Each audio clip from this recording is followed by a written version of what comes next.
Jacopo Berti non parla, rifiuta ogni commento sullo scandalo Hotel Adele di Vicenza, uno scandalo tutto politico che arriva proprio da un movimento, i 5 Stelle, che fino all'altro giorno, quando è scoppiata la bufera, puntava il dito contro le organizzazioni non governative e i presunti legami con gli scafisti. E proprio uno dei pentastellati, il consigliere comunale di Marostica Gedore Mandreatta, come lavoro gestisce attraverso una serie di società l'unico vero hub del capoluogo berico, dove passano centinaia di migranti.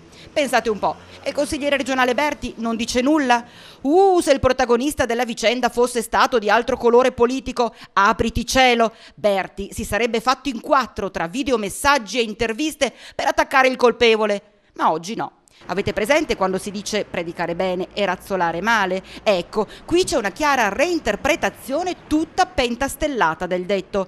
Abbiate la compiacenza di essere coerenti e pertanto, visto che vi comportate male, è il caso che voi cominciate anche a predicare male.